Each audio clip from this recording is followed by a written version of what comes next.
Hello, this is international football commentator Derek Ray, and make no mistake, this is your source for all things black and gold. Football just wouldn't be football without Berwick Rangers. Stand by for this edition of the Let It BRFC podcast.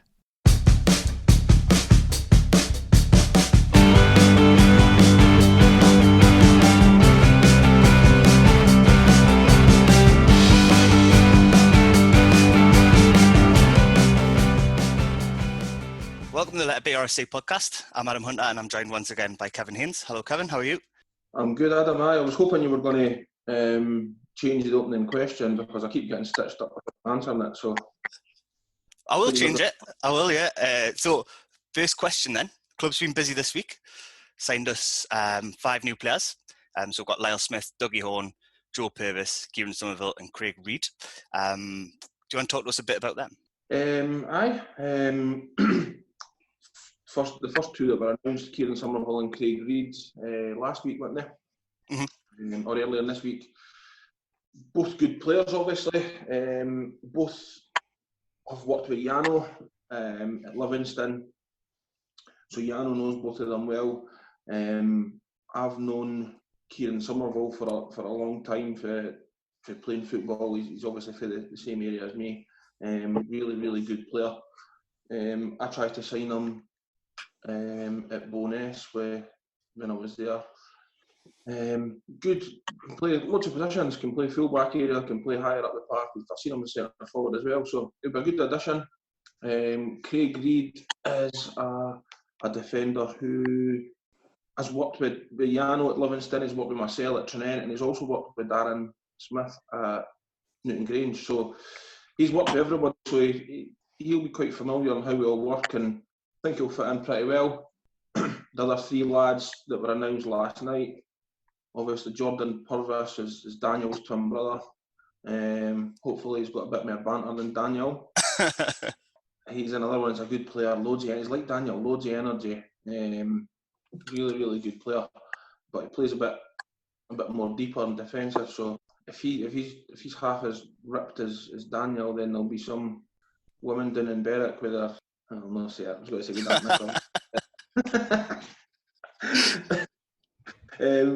so he'll be another good player. Big Peter, the goalie, gets called Dougie Horn. I don't know why. His name's Peter, so he obviously doesn't like Peter. So so he's been with the club he signed a pre-contract, but he's been with the club less than 24 hours, and you've already stitched him up by telling everyone what his real name is. I'm going to start calling him Pedro, so that's all right. But no, he's another one. He played for Darren at Trinent, and he was quite successful there with Daz, and good goalie, big 6'2", good size, really good goalkeeper. And the last one, Lyle Smith. If I'm totally honest, I don't know him. He's another one that Yano's worked with at Livingston, but Yano rates him. A wide player, pacey, strong, technically good. So it's good. It's exciting. Definitely.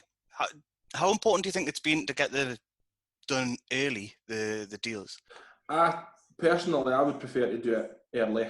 I would rather have a squad in place, and then you can kind of relax a little bit, and then you can pick and choose when players become, well, you can't pick and choose when players become available, but if players become available, you can pick and choose what ones you want to add to the squad. There's nothing worse than the clock ticking and you're getting desperate and you're signing people just for the sake of signing them because you need a squad or you need a position filled and they might not be the right person. So if you can get the business done early and then add quality when they come available, then that's positive. Good stuff. And then the club are due to announce that we've extended or offered extensions to all the players for an additional month too. So good move from the club, in my opinion. What's your thoughts on that? Just shows that we're a good club and we're willing to do this thing, and it's for nobody's benefit apart from the players. It's no benefit in the club in any way. So the club are going that extra mile. And looking after the players that were here last season, or this season. So moving to our guests, First up, we've got Steven Notman, made over 300 appearances for the club over an 11-year period. How are you? Good mate, I'm good. Just trying to keep busy through this year of day. I'm back to, I had 6 weeks off, furlough for 6 weeks, and then I got the call a couple of weeks ago. I had to go back, so I was quite glad to go back, to be honest, really. I was sort of running out of things to do, so that's me back at work now. When did you go back this week? That was a couple of weeks ago, like, because I work with Bingbro, so like the garages and all that have still been sort of allowed to be open. So they sort of furloughed, I don't know, because I had kids and stuff like that, I got furloughed to begin with, and then started getting a bit busier again, so I got taken back. So I was 3 years back again, so it's not too bad. As I say, I was glad to get back. Yeah, I think, Kev, you mentioned about being furloughed and you were getting a bit sick of being sort of stuck in the house, weren't you?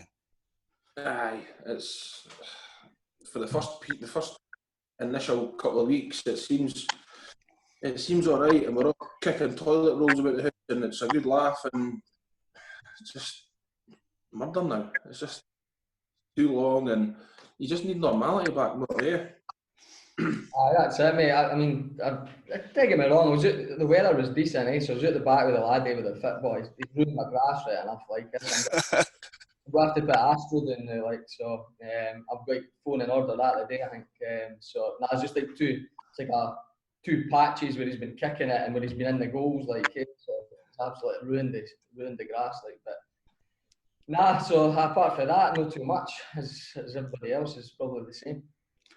Once you have the grass had been done by you practicing your sliding tackles, isn't it? I know. I keep telling them that the best players stay in their blooming feet, like, not like me sliding in and getting sent off 10 times. And also on the podcast, we've got Gary O'Connor, who made over 280 appearances for the club over a similar sort of time frame, but spread over 6 spells. How are you, Gary? Good, thanks. Yeah, good. Been busy with work. I've not been furloughed. We've been wound up with the banks. We've been busy processing and providing the C-bills loans and the bounce back loans to the SME market. So it's quieting down a little bit in the bank holiday tomorrow. So look forward to a day off. I saw someone sent us a picture, actually. It must have been from your Facebook, where you and Grant McNichol have went out and done a half marathon. Social distancing half marathon, yeah, that was on Thursday. Boredom kicked in, so away I went. That was fine, it was okay. Suffered for it on Friday, but no, it was fine. I bet. I'm feeling a bit bored today, so I'm going to go out and run a half marathon. It wasn't the plan, but we were doing okay, so we just kept going. Easy beer at the end of it, surely. Obviously. Well deserved. Adam, did you run a half marathon by mistake last week? Aye. So what happened was I started running, and then, like, I've lived Wallsend all my life. It's just outside Newcastle. I started running, I was like towards the city centre, and I got lost. So before I realised I was sort of 6 miles away from home, hadn't really paid much attention to, like, where I was running to, and then realised the fact that I was going to have to run all the way back again. Bad planning. Terrible. You've been out and done a 5K, haven't you, Kev? First one since 1998. It would be alright if I could get under half an hour, I'd be happy. Do you feel better for it, though? Aye. I'm one injury away from never doing it again, though. Get the boots back on, big man. Nah. Leave that to the young pups. Great stuff. So, Steve, we'll start with you. You initially joined the club from Hibs on loan. What kind of players were involved with Hibs at the time? I don't know what year it was I came out on loan. It was obviously it was the year we won the league. But there was some good players at Hibs at the time. Like, say, Kevin Thompson, Scott Brown. Probably the best I ever played with was Guillaume Bouzlin. He was a great player, like, just both feet, like, amazing. So, I mean, at the time when I first stepped up, it was Bobby Williamson was the manager. I was on the bench when I was quite young. I couldn't tell you what age I was exactly, maybe about 18-ish. I was away at Kilmarnock. Gary O'Connor and Reardon and that were playing. And then Tony Mowbray came in, and he was brilliant, but probably at the same time it didn't benefit me because he brought in so many good players there at the time. So I just for there got a couple of wee niggly injuries, and then Berwick came on the phone to go and get some game time. So I went out on loan under John Coughlin, and the rest history. We won the league. Probably didn't play as much as I wanted to, again through silly wee niggly injuries. One of them getting kneed in the balls by Elliot Smith away at East Fife. That was a bit of a sore one. Like that was 5 days in hospital. Still mind the boys coming in after the game like celebrating, and I was just lying on the bed like shaking. It was like in shock or something. I couldn't help myself. I mind them like going back out the door to celebrate because the gaffer was like, right, get out. No, he's not that great. So, it was some good players at Hibs. Some good players at Hibs at the time. Some really good players, to be fair. Gave Rangers a couple of doings at Ibrox and that, didn't they? Ivan Sproul, hat-trick and stuff like that. So that was decent. Other players like Stephen Fletcher and that, he was more my age. A good array of talent at the time, like just which probably didn't help me looking back. I remember that injury at East Fife. You were out for a while, weren't you? I don't know what it was. I actually become really good pals with Els after that, because when the second time I came back, Jimmy phoned me and he was like, look, I want to bring you back to Berwick. And I was like, is a laddie Elliot Smith there? And he was like, yes. I was like, I didn't know if I could play with him, like, but I actually became really good pals with him. But he claims that he tried to give me a deed leg during the game because I told him to get to the gym at the time. And he must have taken that the wrong way, and he tried to give me a deed leg, so he tried to knee me on the outside of the thigh, caught me right between the private bits, right in the nads. So at the time I didn't think much I stood up. I can just remember one of them like screaming at me as I was like trying to walk off, and then as I walked round towards the changing rooms, all these Fife fans were giving me absolute dog's abuse, but I was in hospital for 6 days. Something like that. I had to put it this way, I was pretty swollen. Like I had to wear a sling. Wear a sling. It was like a back to front thong. I was like this thing that cricketers wear. So when I came back, I had to wear like cycling shorts with this big paddy thing down the front. So I didn't get hit again. But that wasn't nice. Like as you said, it was in that season we'll win the league, and that was your first sort of a season playing week in, week out. It must have been a great experience for you. It was. I mean, when I arrived, I probably, because I was so young, I didn't quite take it in when we won the league. It was like, I look back after all the years, like 10 years at the club, it was like 11 years, whatever it was. And I realised actually how hard it is to do. Whereas at the time I came for Hibs and I wasn't really that, I wasn't that clued up on how difficult it was and stuff. And I remember first couple of games, it was how physical and difficult it was at the time, but it probably done me good. As I say, I was lucky. The boys were brilliant with me, the older lads, and it was a great dressing room, and I've heard on previous shows, like, the spine of that team was so important. Like, say, Haynes and Gaz and Robbie and Granty, and two in the middle, Tomo and Dodd. Yeah, and then you had decent players like Gaz and wee Davey and obviously Dyers that scored the important winning goal. But it was a great experience. And when I got the call to come back, apart from Els, it didn't take much to decide to come back, to be fair. You mentioned that you're a Rangers fan in an interview that I read. So how was it playing at Ibrox, sort of following their demotion? Because we played in front of, 50,000 people on the last game of the season. That must have been incredible for you. It was amazing. It was my family's been diehard Rangers like right through. So obviously, I think they were more excited than me, to be honest with you, when it all came out. So obviously, the first game was quite early on in the season. I remember the pitch was like a bowling green. Rangers came down. It was brilliant. I mean, as I think I was listening and Fraser was on about it and that as he scoring the goal, and I just don't know how that referee chopped that goal off. Like, just watching it over and over again, he actually, Fraser just doesn't move. And I almost, like nothing against the referee, but I almost felt like he thought that he was blowing before the corner was even taken. But it was a great experience. And then playing at Ibrox in front of 50,000 the last game of the season was brilliant. Obviously, they were getting the trophy, and we just needed to avoid getting beat 5-0 or something like that. I think it was at 1-0. Was it 1-0 the game? Yeah. But just to be honest with you, I never really got that nervous before that game. I don't know what it was, and then you didn't really notice. Well, for me, I don't really notice the crowd. It was one game I was actually on the bench. I'd been ill for a couple of weeks. I came back and the boys had done really well, so I'd sat on the bench for maybe 3 weeks, and then the Rangers game came, and I remember warming up at half time and looking up to that stand and thinking, Christ almighty, like it's a lot of people here, eh? So, but no, it was a great experience. One of the games, my dad was playing away at Queen's Park at Hampden and played Rangers the next game day, the next game week, sorry. And my dad had and my uncle had organised a bus to go down to Berwick for a piss up, really. And I got sent off in the 92nd minute. So obviously I was suspended for next game day. So my mum says that he was booting the seats at Hampden like you've read it. When I got back in the car after the game, he didn't even look at me. Away him. So I stood on the sidelines of that game, which was gutting. But all in all, a great experience. Just lucky, really.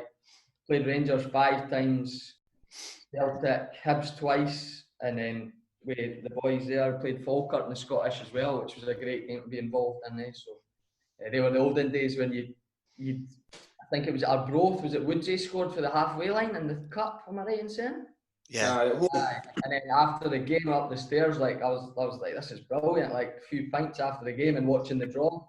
Whereas now it's a Monday afternoon, innit? It's just what's that all about, sort of thing, eh? But great experience, really. And they were also involved. You mentioned them coming down in a bus for a Rangers game. You also had a bus full that came down for your testimonial too, a couple of years back, and that was against Rangers. So what was that like? It was good, I mean, to be honest with you, the timing of the year of my testimonial wasn't great because the club was the last thing I wanted was the club to get relegated, eh? And the last 3 seasons was just it was difficult, I'll be honest. I really didn't like getting beat, eh? And I mean, some guys can just play the game and forget about it, but it sort of sticks with me for a few days.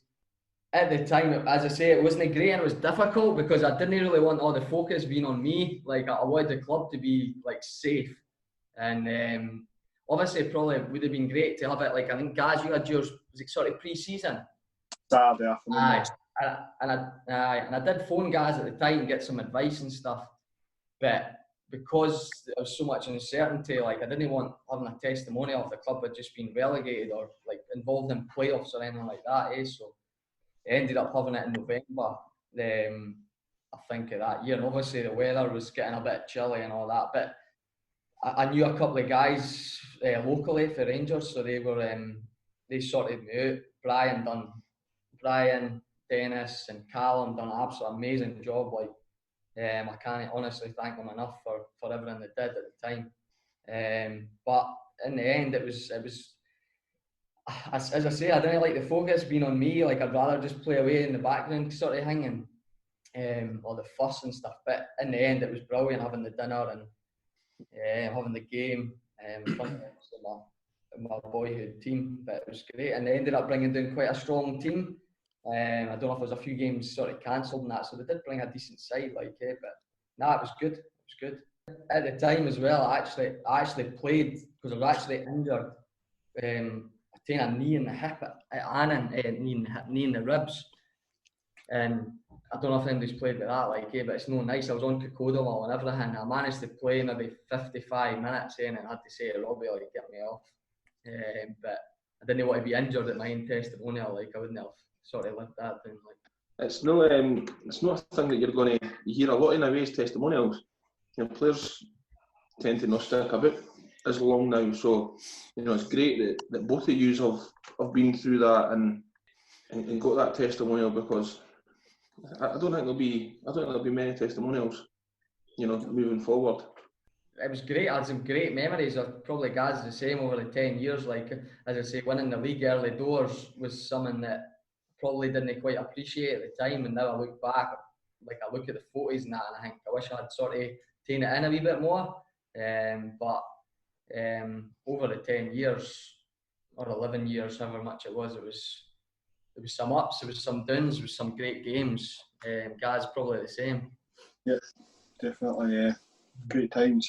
Winning the league was fantastic. Absolutely. I think I was probably at the opposite end. My dad been there a long time and appreciated the near misses or experienced the near misses. So when that eventually came along, it was a case of saying, "Well, this was worth waiting on," Was that your first title win, Gaz?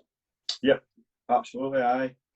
You'd been promoted in that, So, but being promoted with Berwick, again we lost out on the last game of the season. I think Queen's Park won it. Paul Smith was the manager, and then obviously lost it in the playoffs the previous season to win in the league. So that was maybe like third time lucky with Berwick. So you take it in because you don't know if that's ever going to happen again. What are your best memories, Nutty? Obviously, looking back, the league title was obviously a good memory, as I say.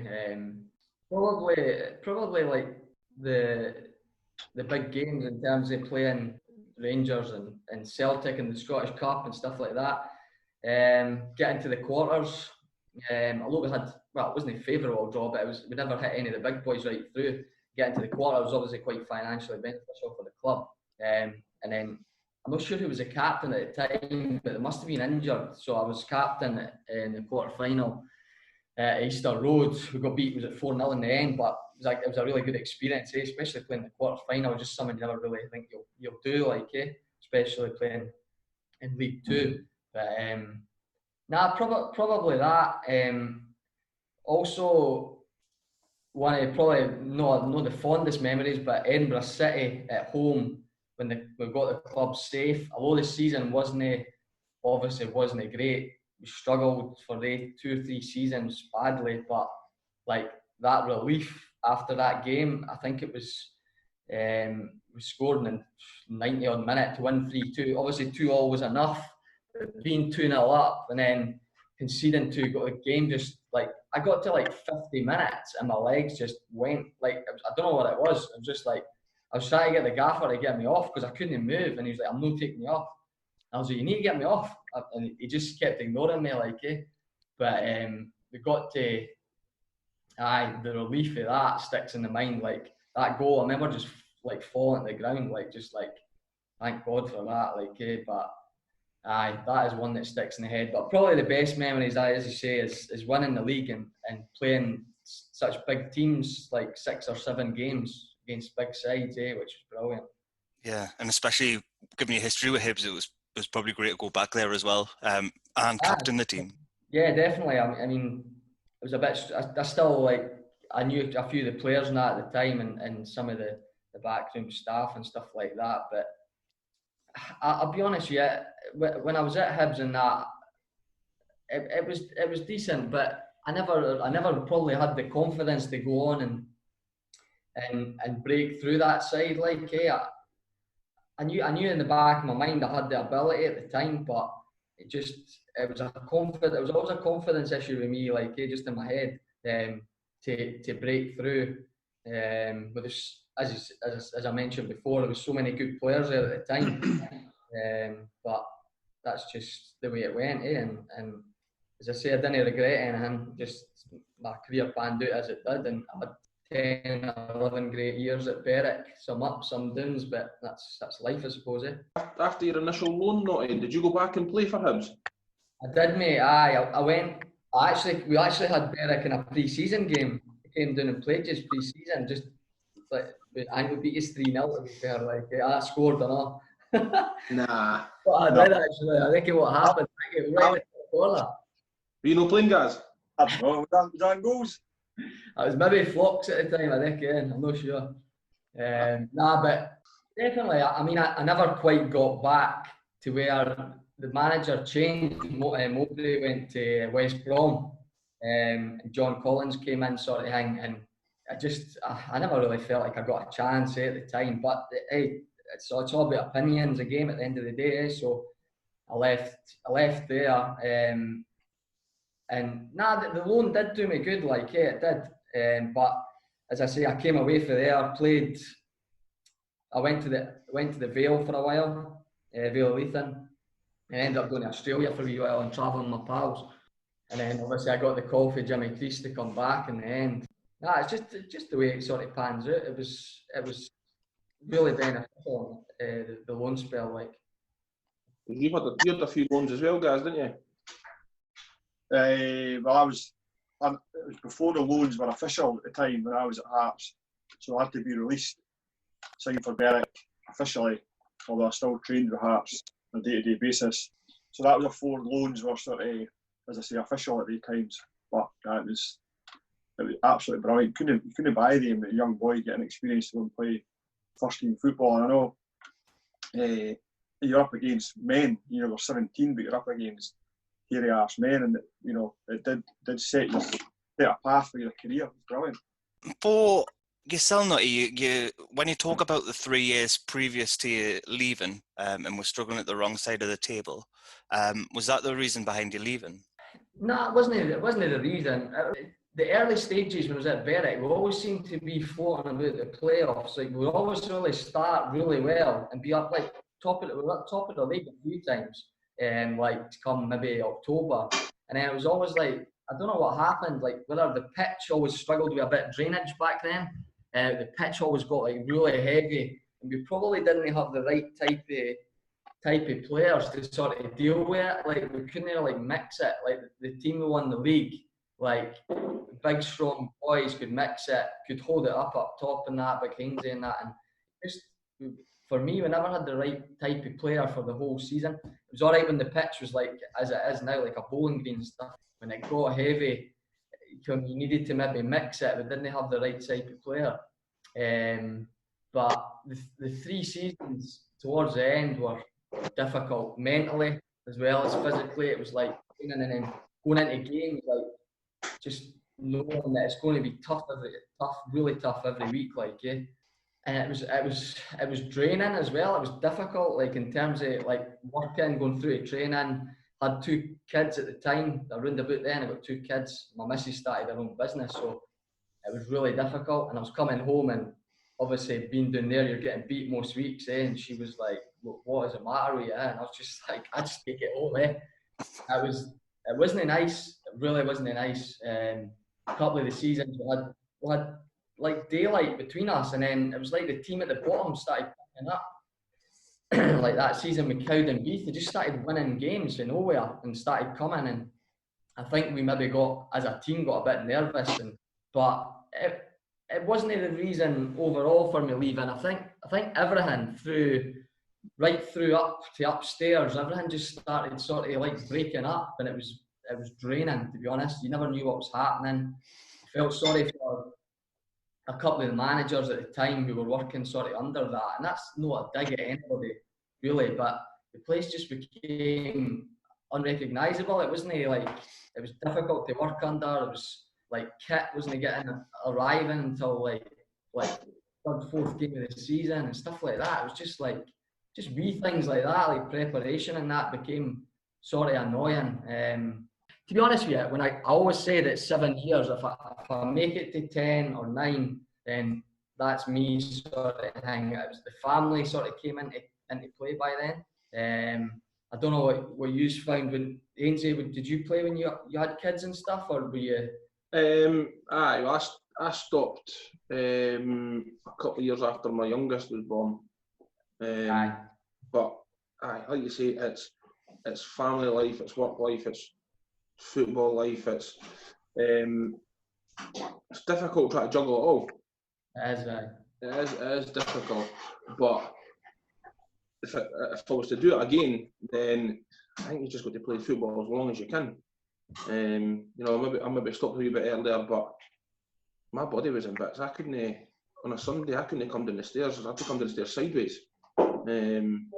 Hips, knees, ankles, a lot. Everything just locked up. But if I was telling anybody now, play as long as you can. You got to try and just get through and make it work. Juggle your family life and your work the best as you can, so that you can play as long as you can. I was a bit like that as well. Like, I started to feel like, although I wasn't like, it was like 31 or whatever, but I started to feel the knees and everything like that. And I was getting up on a Sunday and like I was feeling it, like, and because it was almost like a battle every week, because you're just trying to get points, as many points on the board as you could, the quality player and probably to do with the budget and stuff like that sort of dwindled a wee bit throughout the years as well. Like, I mean, we had some really good. I played some really good players at the time, but as like a squad, it sort of got difficult to be able to like have a strong squad. And then obviously when the quality sort of dwindles a wee bit, it becomes more and more difficult to compete. And it was almost like you were playing to beat our heads and that, and if we got a result, it was taking a monumental effort to get it, sort of thing. But I remember the last game where I called it a day. We were away at Throws, and we needed a point, or we needed Cowdenbeath to get beat away at Peterhead, I think. And at that point, Robbie came in, he made me captain, and I think Big Pat Scullion left and stuff. And I was like, no way is this club getting relegated when I'm captain at no danger. So I remember the relief watching. I think it was a game like Uzi C broke his leg. So our game got delayed like an hour and a half. We standing on the pitch or something, like something crazy. And I remember obviously their game finished before us, and I remember Robbie and David Ball and that like sort of like looking on and sort of half celebrating at the time. And I think Peterhead had maybe scored in the 80th minute, and that was obviously a safe. Again, the relief factor was just crazy, like that Edinburgh City game. And after that, I was like, look, I can't take any more of this. I leave the club. Maybe it's time for a change.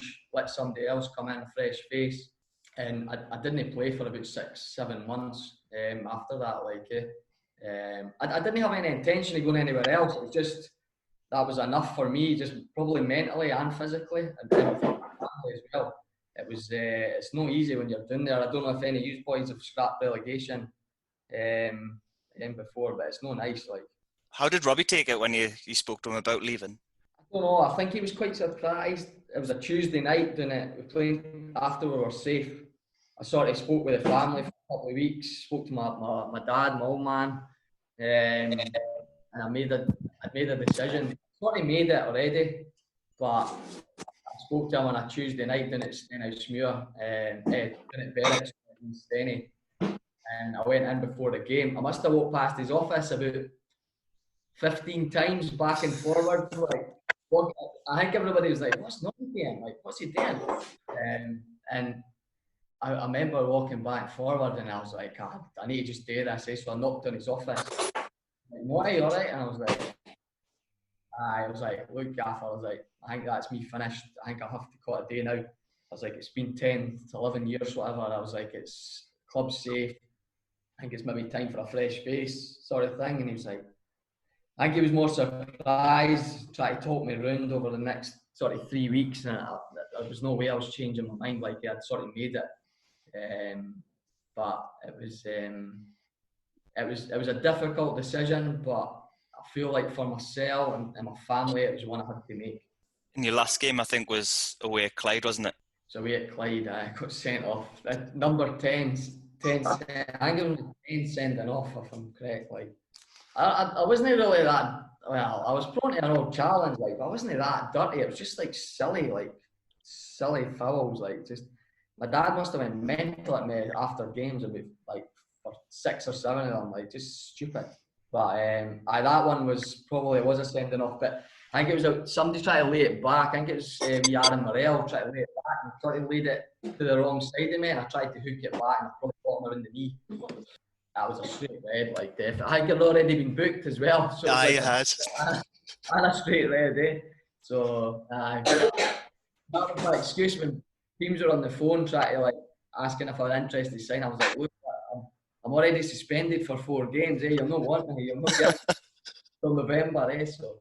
That was a good performance up there. I think Jack Hamilton got both of our goals, I think. Yeah, aye. Jack was a good signing. He was just a young raw laddie for Livingston, and he came on. He scored some decent goals. As I say, like throughout the years, we had some really good players, but it was just like a sort of consistent lacked right through it to take it through the season, which you need. Obviously, boys will know that winning the league back then, But it was, as I said before, it was almost like a good start to the season. Then through, I think there was a spell where we went through like December, no winning a game for something like 3 or 4 years. It was just that time of year we sort of struggled. But it was that last game was pretty emotional. I'll be honest with you, I couldn't hold the tears back after it. I was sort of sitting in the changing room, my head doing no wanting anybody to see me. But it was a difficult decision and an emotional one. I think it was the emotion poured out with everything I'd been through. It was just crazy. It's like the ups and downs, relegation, winning the league, the games we played. So that last game was very, very difficult to sort of say goodbye. It wasn't the best circumstances either, getting sent off, plus being away from home, but that's just how it went. Sort of going forward, you've been with Pennycook for the last 18 months. Are you looking to continue on into next year? Because you're what, 33 now? Well, to be honest with you, mate, I only played there for 6 months. I've not played all season. Okay.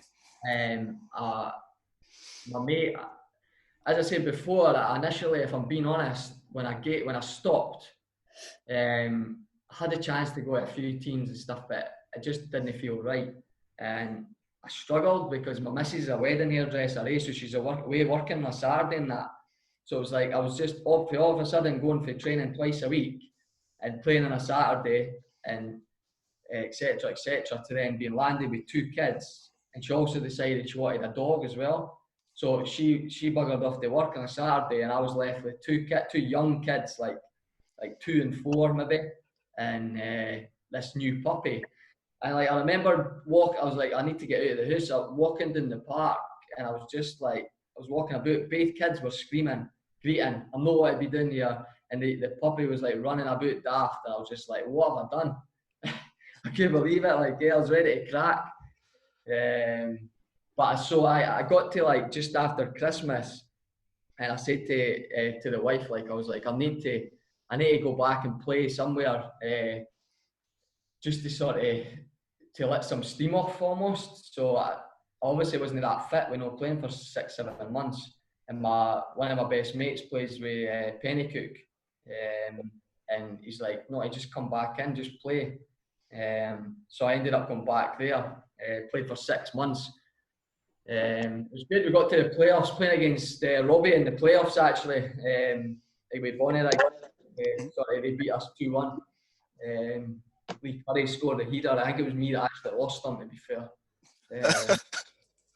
I was getting it sort of big licks at the end because of so it was decent. And then it came to pre-season. My missus, again, it was difficult with her working. As Haynes said before, try to play as long as you can. I'm actually really missing it now.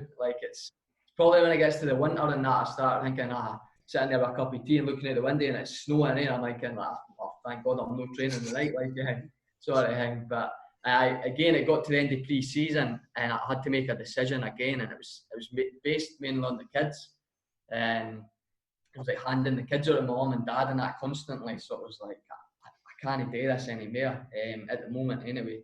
So I gave it up again. So I've not played since my last game was last May, sort of thing. So I've not even had a game of fives, nothing. I've not kicked the ball. So I say that the lad is sort of starting to get a bit into it now. He's 6 or 7, he just turned 7, so he's starting to kick the ball. So I've sort of got into that a wee bit more.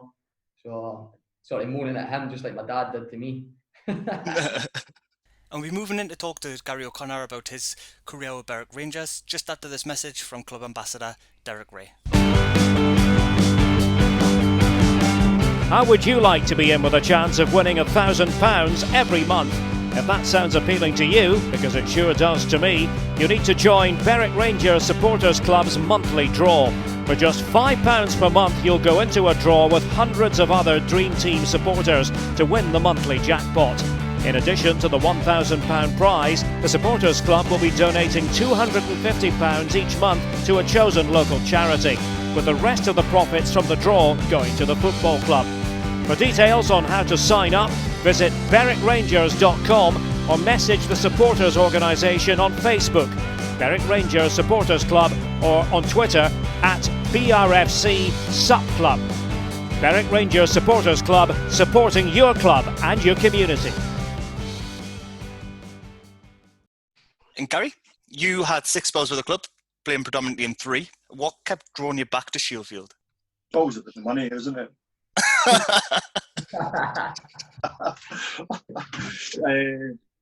No, I love playing with Berwick. It was good. There was always a good atmosphere about it, decent bunch of boys. They also trained locally for me as well. Training at Pinkie, Musselburgh, it was decent. 15 minutes drive. So, that was it. I always knew the managers around about the club were decent, and they'd always sort of either played in the same team as them or the coach or managing team they've been involved in. So there was always that trust element there as well. So, no, it was good. You had spells, or among your former clubs, you've got Hearts, Doncaster, Cowdenbeath, East Fife, Partick and Wraith. What would your career highlight be? Retiring 6 times. Easy. Retiring 6 times. I never voluntarily retired. I just got freed all these times. Winning the league with Berwick was undoubtedly the highlight for me. Touched on it as well. They're not easy to come by, and it's a lot of dedication, hard work, and a lot of luck to go along with these things. So to wait, I think it was probably 16 years between turning pro and then winning that league was a long wait. And when you see other clubs that you think, as good as the team that we had at that time being successful, it was frustrating. But I think when that happened, it was worth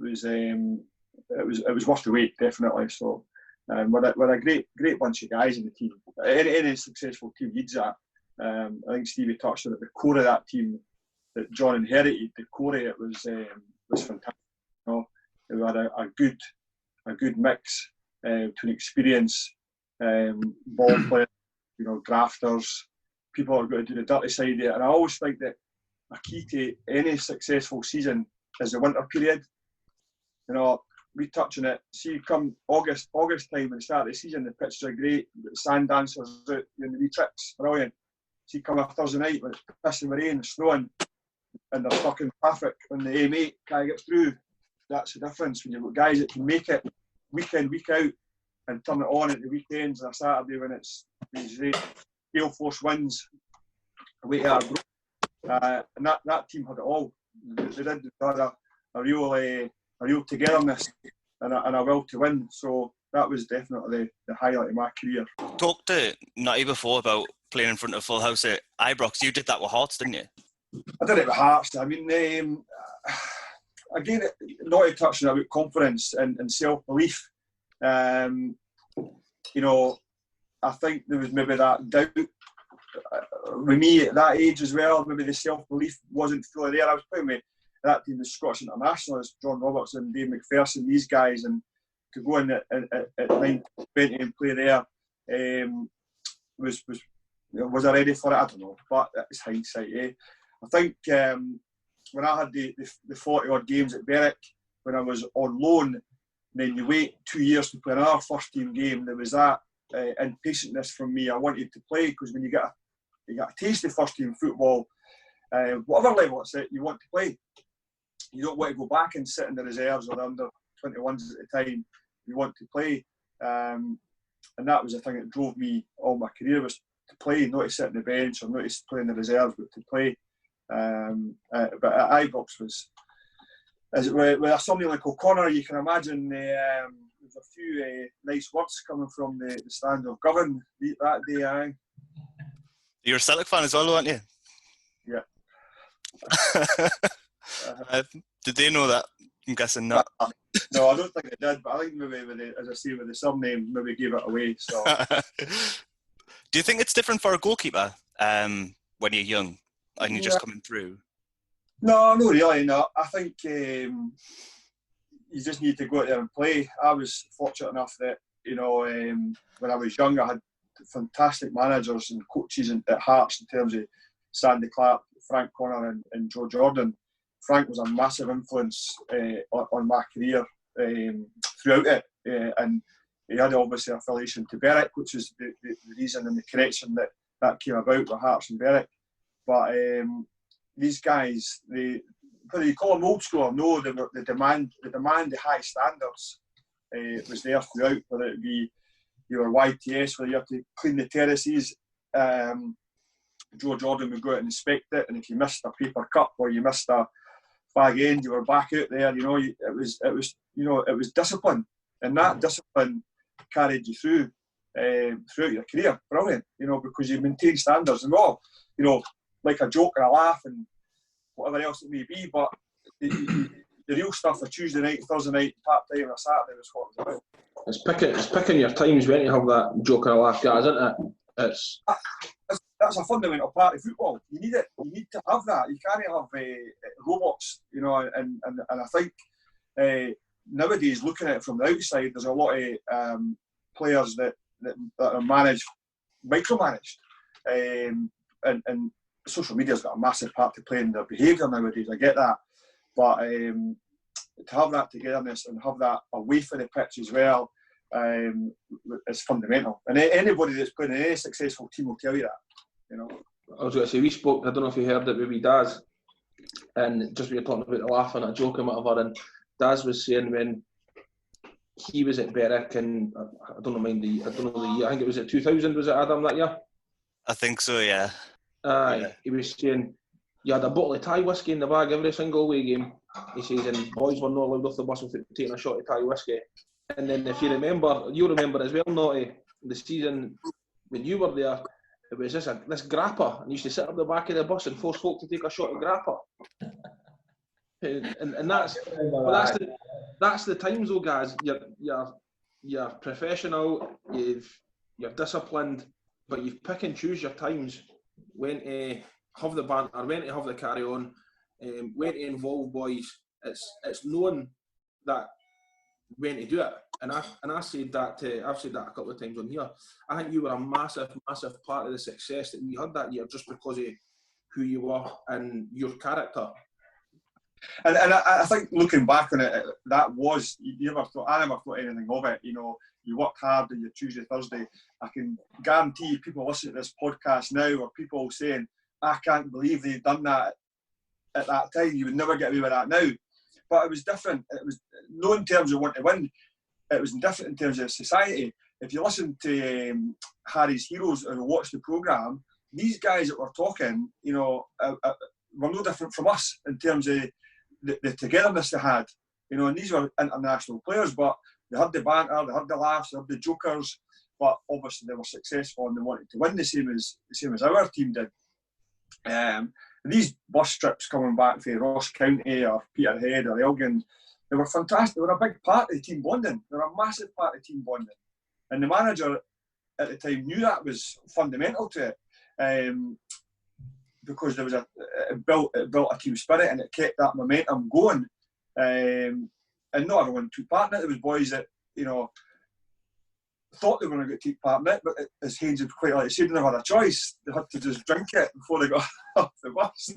There were great times, fantastic times, and there was that squad was exceptional. With a real mix, as I say, a nucleus of experience. We had young guys in there, and with other boys that John brought in. That gelled really quickly because we had that experience that brought them in and the togetherness. You touching on that, Gaz, I feel like through the rest of the 10 years I was there, I never experienced that.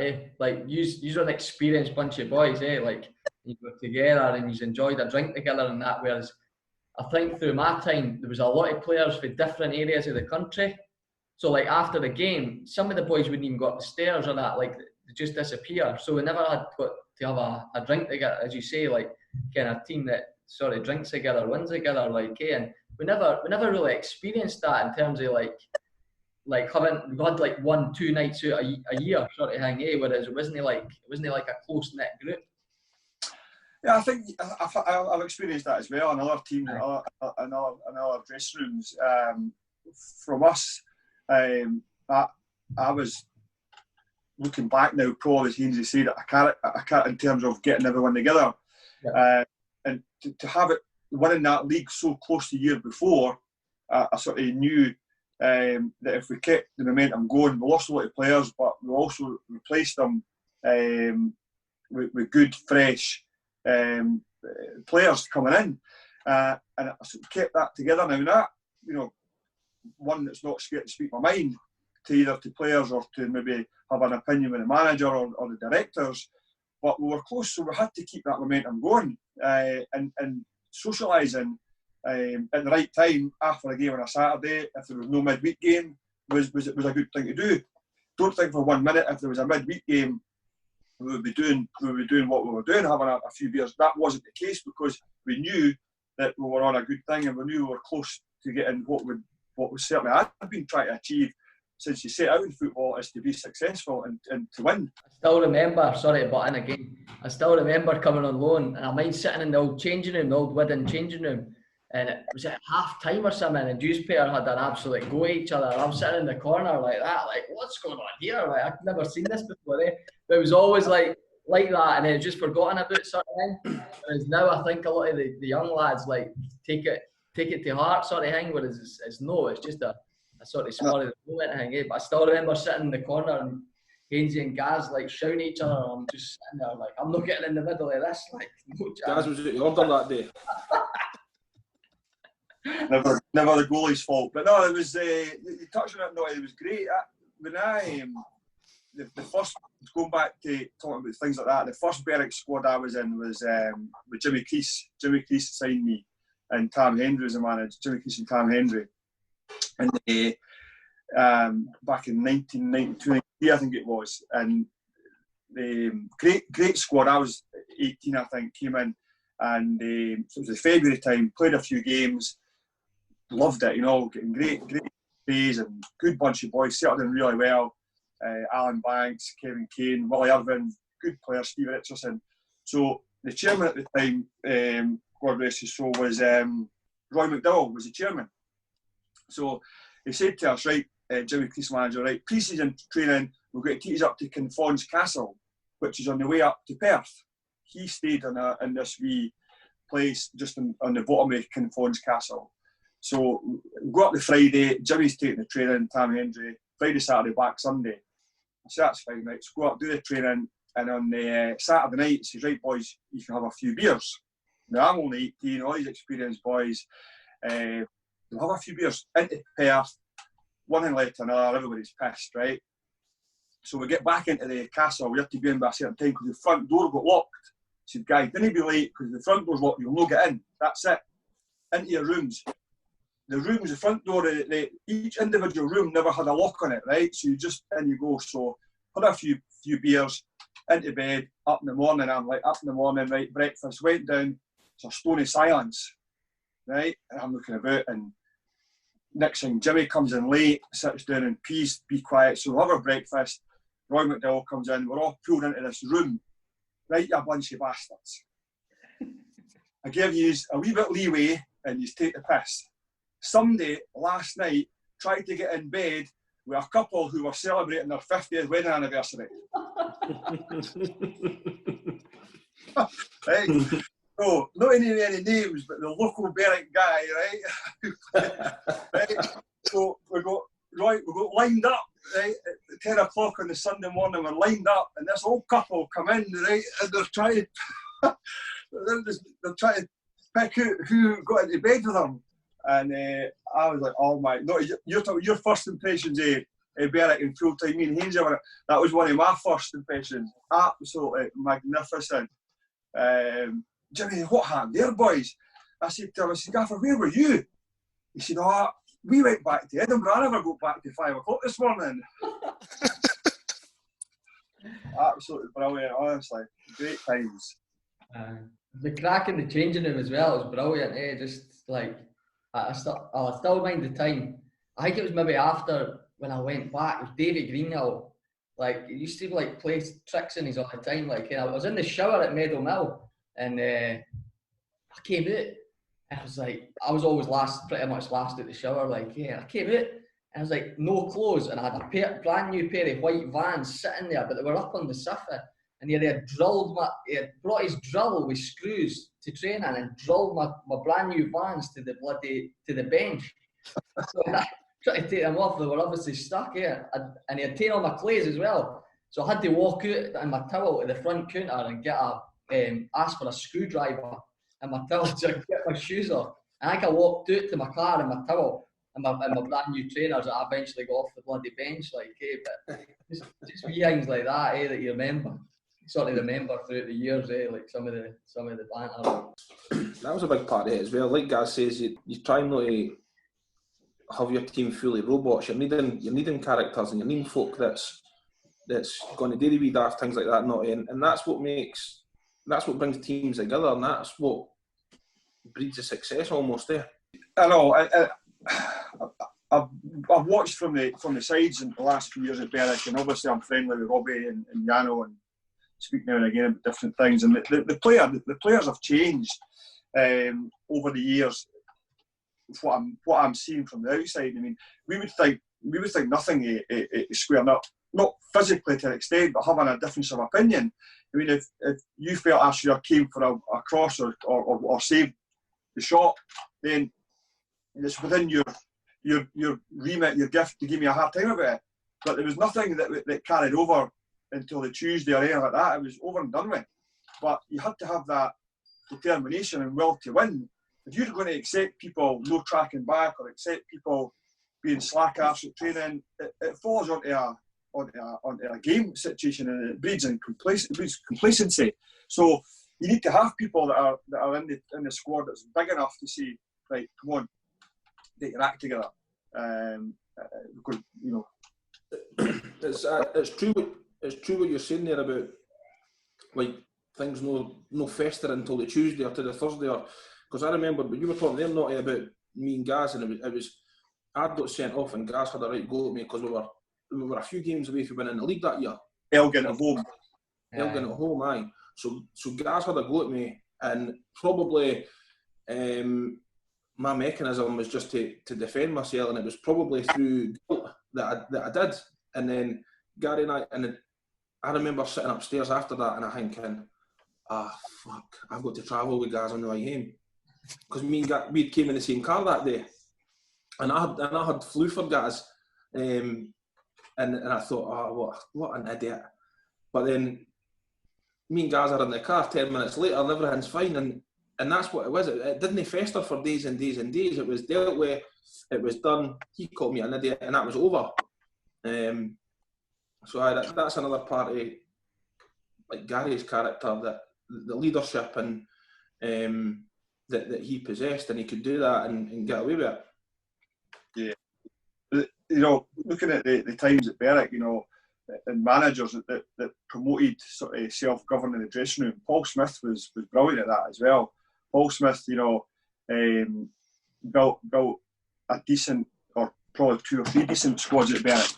But he was never one to carry on. He would have a right go to you on a Saturday, a right go to you, and then come to Tuesday, that was it. It was forgotten about, and you went out there on the Tuesday to try and make amends for the mistakes that you made. And me and Paul had various words over the years, and I think he released me or freed me or sold me to Cowdenbeath. But then a few years later, signed me back with Berwick and had great times, and again instrumental in taking me to Wraith Rovers at the tail end of my career at 34, because he knew what he was getting. Steady, hard-working pro that knew the part-time circuit and knew what it made to be successful. So these people like Paul Berwick were lucky to have someone like Paul for so long. Because he knew the part and the work he put in behind the scenes and the calibre of player he managed to convince to come to Berwick.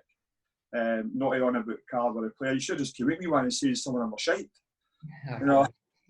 I thought it should have been more sort of honest at the time, but it's hard, It's, as I say, it's probably a day with budgets and things like that. And of course it is, absolutely. In Edinburgh, like say Edinburgh City coming into the league as well, like that, I think that was a big dent for Berwick as well, like because they had sort of the pool of a lot of the Edinburgh boys, like see yourselves and stuff like that.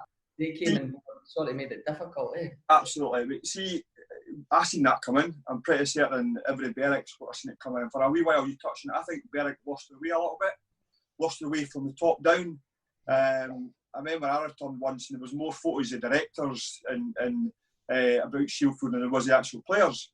It was crazy. All the actual football team photos had directors in them. And I'm saying, is it what's happening here? Is it an ego thing? Is it changing? And I don't know if the Rangers coming through the league changed things in terms of money and different things, but that feeling that I had for Berwick for that period I was there, I felt it had gone from a sort of local, closed, look after your club to something. Oh, wait a minute here, look, this is what's going on. We've got all this money from the Rangers, and we'll do this kind of thing. But I think it lost. I agree with you. I think it lost its way a little bit. Going back to the stuff with changing rooms and stuff, is that something that would happen regularly over your career, Gary? Like you'd see flare-ups and whatnot. Oh, definitely, absolutely. I mean, touching it, Haynes, I had the same when I was in Doncaster with Colin Cram. I shared digs with him, but we used to one day we had a square go on the training pitch, and all the Doncaster players could not believe it. These two mad Scotsmen sharing digs with each other, but punching hell at each other. But that's so it wasn't. It didn't happen a lot. It happened there. It happened a couple of times at East Fife, but that was because people did want to win. I'm not saying it's right or wrong. I'm just saying that people wanted to win, and I think as you probably get older, you get a bit more mellow as well. I mean, in the younger days, you don't think too much about these things, but the desire to win and to do well and be successful, I think that comes from my ground staff days or upbringing at Hearts. Yeah, because you were groundsman at Hearts, weren't you? As I say, I was employed as a groundsman because I'd been officially released to sign for Berwick. And that was the only way you could do it. So that to put me through is obviously I never pushed a grass cut in my life. But aside from the league victory, what's your favourite Berwick memory? Well, there's lots, to be fair. I mean, I had a testimonial against Celtic. It was fantastic. It was a Saturday or Sunday afternoon. Family was there. It was not an experience. It was great. Won promotion under Paul Smith. Went to Magaluf. It was fantastic. They won the league that night. Or that day, I drove up the road right after it. It was my dad's 60th. So I never joined in the celebration down at the club. But we talk about togetherness and respect we had for each other. The boys brought the team bus from Berwick and they all got dropped off in Newton Grange and came into my dad's party, had a few pints, and then the following day we met up again. The players met up again, and the dean he's laughing because it's one of the best. It was. So we're all having a drink, and the newspapers came out and they're taking photos of us and all that. It was brilliant. And the big man, for some reason, unknown to me, had an Arbroath's captain. He had his Arbroath's mobile phone number in his phone. So he phoned them up and, hi, is that you? Yep, that's me. This is so-and-so from the Daily Record. Can you just get your views on yesterday? Especially around about the goal that was chopped off. Aye. F all wrong with that goal. It should have been allowed. We were cheated, and we should have won. And we were by far the best team in the league. And Berwick were this and that. And Big Haynes had it on speaker, so we're on the pub listening. And then next thing we're all singing, our both are in their bed. Berwick well, like that in the back of the bus, like brilliant, absolutely brilliant. I'm sure he actually made a complaint to the Berwick. Haynes, is that right? Something. I don't know. I don't think unless he listens to this, he'll still not know it was me. But It was brilliant that day. That Sunday was brilliant, and like you say, I'm sure we spoke about this again. That Saturday night, that could have been when your plum wine came out, I think, or after it. It's after it, aye, probably. Brewing some shite in the cupboard. Sorry, that game just went in a flash. And I can't about you. I can hardly remember anything about that game. Like, I think I was playing right mid or something, but I honestly can't remember anything about the game. I just remember running towards the Ducat when Dyer scored. That's about it. That was fantastic. But I remember at the end of the game, obviously, the final whistles went, and we're looking about, and making a beeline for me was P. And he gave me a big cuddle, and he says, "Are you waiting long enough for this, son?" I said, "I know." "So have you." He said, "I know." Brilliant. So we had a wee hug, and I remember it fondly. I think he was absolutely elated just with that, getting that title. He was someone that, the work, and again, not to touch on things about strips and stuff like that, you forget about the work these people do behind the scenes. It's invaluable, and they're the identity of Berwick, of a club. So the memories that you touch on, and winning the league and what you done it when the final whistle went, for me it was sharing it with P, and then we went in and had and the celebrations afterwards were fantastic. Absolutely. And then we had a trip to Newcastle, which was memorable for its own reasons, and it was good times. Remember at that Newcastle trip, Dud Fraser starting a scrum with a rugby team that were there for Liverpool or something, and there was 40 boys in a scrum in the middle of this pub because Dud Fraser had started that. Oh, he was mental. He jumped for the top balcony in the pub. Nearly broke his leg. But it was good times. So lots of good memories at Berwick. Fantastic memories. Some difficult times as well. Difficult times. Relegated from the first or the second division, the third division at the time, or third to fourth, whatever way it was, which was no great. But overall, the good times far outweighed the bad times at Berwick. You mentioned P, and he enjoyed a trip to Montrose and the bus as well, didn't he? I think he was well looked after up there. They were great. They were fantastic. P and Robert. I still keep in touch with Robert regularly. They were, they were the lifeblood of Berwick. Going back to how I joined with O'Connor at Hearts, he said, "You've got to go down to Berwick. We'll get you down there, and there'll be a guy that looks after you. P. Oliver will look after you." And I was expecting, I don't know what I was expecting, but I did not expect this wee guy to be down there, and right enough, for the 20 years that my time spanned over there, P was definitely one that looked out for me, and it's such a big miss in the pleasure in the club. As Haynes, you know very well in there, he's such a big miss. So these guys were great. Robert's the same. It's if you were to go and ask anybody in another league side, about Berwick Rangers, the two names will be P. Oliver and Dennis McCleary. You know what I mean? Everybody at every club knows these names, and it's so good for these people when you have that bit of success. Guys that have been there 50 years like Dennis. Absolutely. It's funny because talking about that, I keep thinking about that Kinfon's Castle story, right? And every time we'd go up to Perth after that, P would be on the bus and he'd just look round at me and just laugh and shake the head, as if to say, "You remember that?" I remember it well, but brilliant, very good. For the Arbroath game, going back to that, was it a foul? Absolutely. Although I was, for that split second, I was surprised that the linesman flagged for it because the referee gave the goal. And I remember John Coughlin shouting on, "Come on, you've got to do better than that." I said, "Johnny, you broke my fucking nose."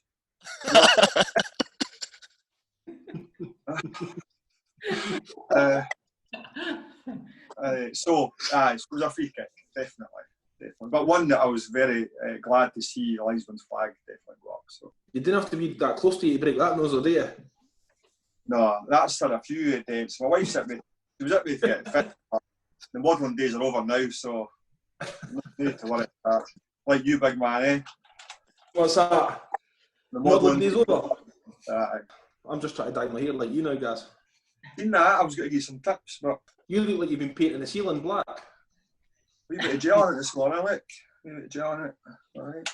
What can you remember about your testimonial? The game in Celtic in 2008? I was good. I had a local guy, George Matheson, I think he was the director for a wee while last season, worked with me in the bank.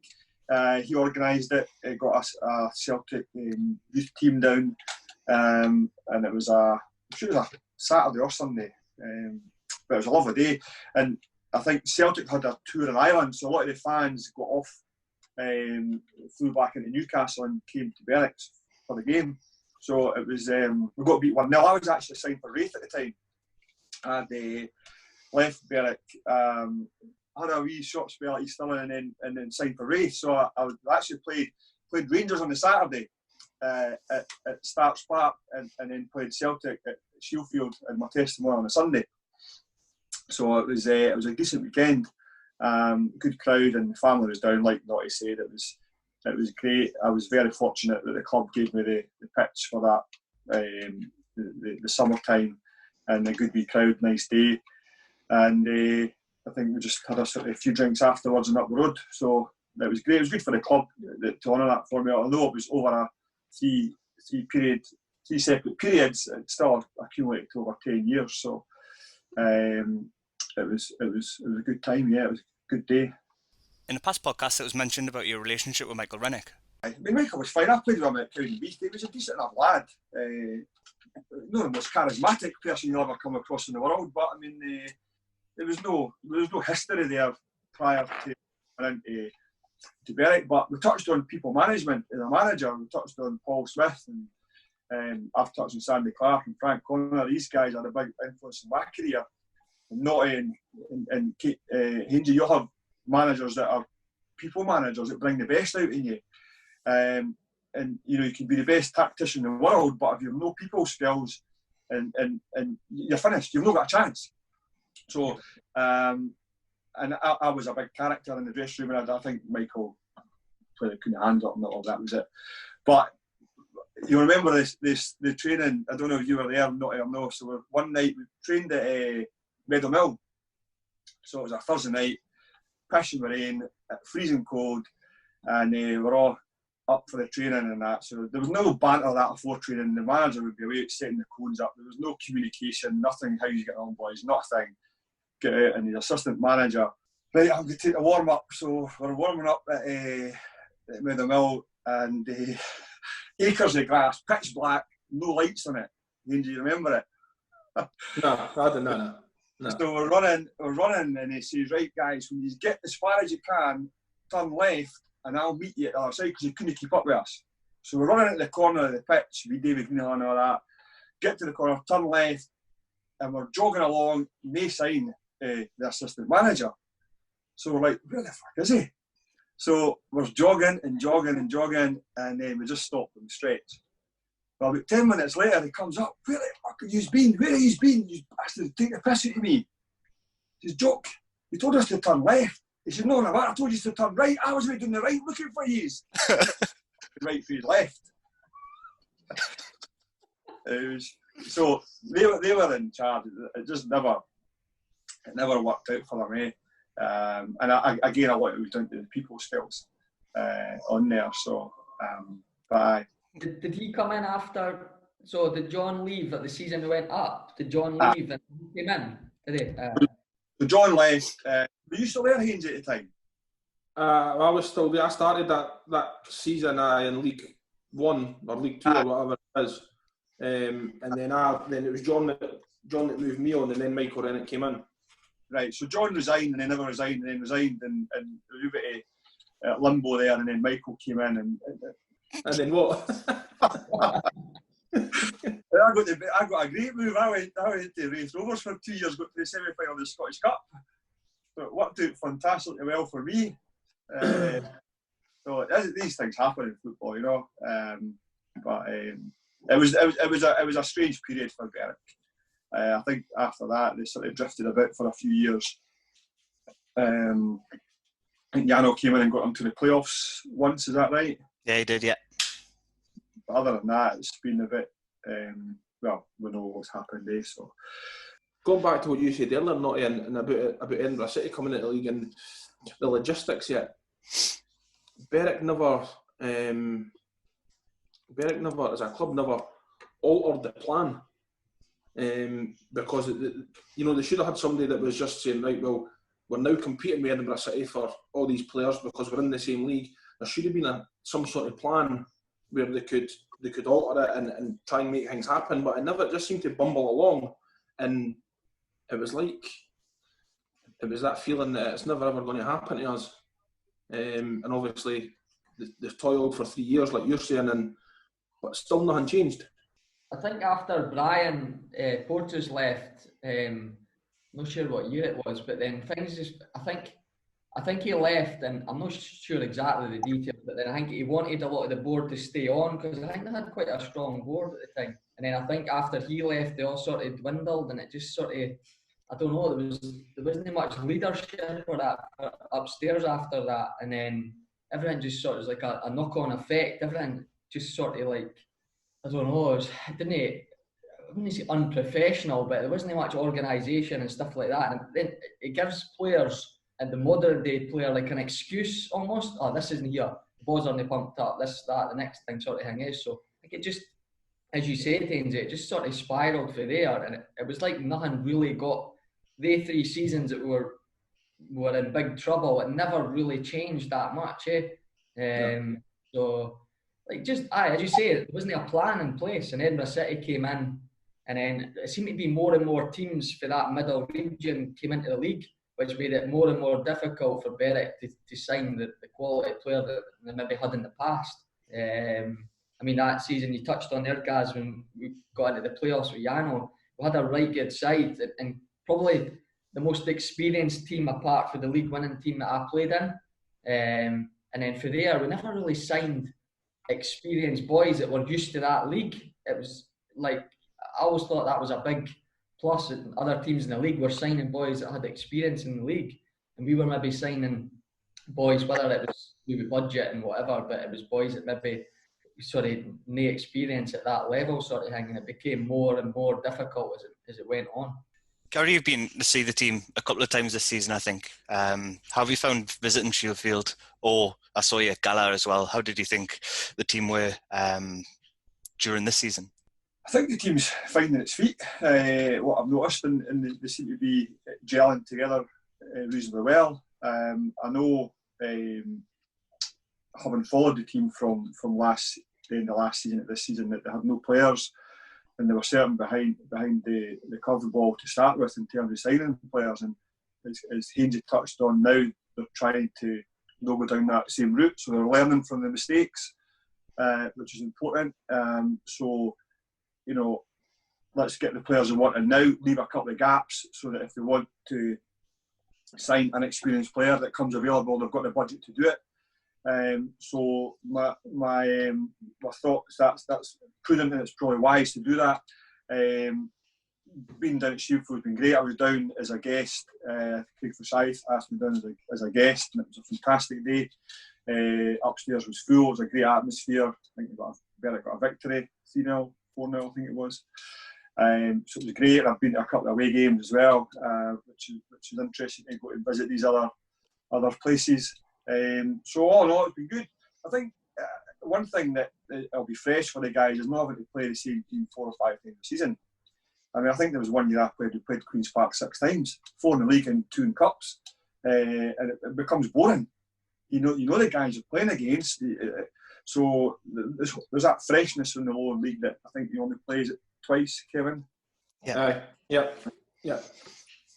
So I'm looking forward to getting back down and supporting the team, and we've been watching the Scottish Cup run online and stuff like that. So I think they're well ahead again against this time. Is that right? Yeah, against What have you Brora. donated? I've donated enough to pay your wages, so you need to worry about You're tighter than cramp. You'll not be in. it. Twice, I'm supporting 2 teams, Newton Grange and Berwick. I see your name branded about Newton Grange all the time, but no Berwick. Aye, absolutely. Vital support. Waiting on this marquee signing. When is it happening? Naughty keeps knocking us back. I think about 6 months to get fit. It'll be just in time for the season starting, mate. Some decent players in the Lowland League though, Haynes, yeah? It's a very good standard. I didn't realise how good the standard was until being involved in it. But either every, in my opinion, every team's got a chance of beating everybody. Yeah. You know, which is good. It's refreshing. Like Gaz says, you're not playing somebody 4 times. You're playing each other twice, and you have the decent battles, and you can win any game. But for a management point of view, it must have been murder for a manager having to do the same team talk or the same stuff playing against somebody 4 times, maybe 5 times or 6 times, like Gaz is saying. Like, how can you change that? You know what I mean? You know the players, you know how they play. It just becomes so monotonous. So I think the Lowland League has been a breath of fresh air, and I think the supporters as well. I think they've started to enjoy it. I think they're enjoying the different grounds, Adam. Yeah, I would say so. I think that's maybe what went against Berwick as well in terms of travel. What you're trying to sign boys, and you're playing like Elgin 4 times, or Ken Elgin, Stranraer, Montrose, Peterhead. You're playing there like twice, as you say, like instead of once, which is fair enough. You're going up there twice, and you get them in the cup as well, like twice or thrice a season away up there. I mean, I was up at Peterhead and Elgin on a Tuesday night, like a few times there. Like getting back at like 4 in the morning. You know what I mean? To go to your work next game day. But I think the sort of the refreshing fact of the Lowland League is there's different teams, but at the same time, looking at some of the team sheets and that, there's boys that have played at good levels, like scattered right through the team, sort of thing. Like, yeah, so I definitely be doing this. Like I keep saying, with the results that non-league clubs have had against league clubs in the cup and that this year, there's no massive gap, and I think players are now logistically finding where they want to play, and it doesn't matter the level. They all want to play on their doorstep. They all want to train on their doorstep, which is making every team that wee bit better. I think that's what I'm finding. That's spot on. Thank you very much for everyone for joining. Thanks, Adam. Thanks, team. Cheers, Noy. Good to see you, mate. And thanks everyone for listening. We'll be back next week with another episode of the Let BRFC podcast. If you've enjoyed the episode today, please share it with your friends, family members, or followers. And we'll see you soon.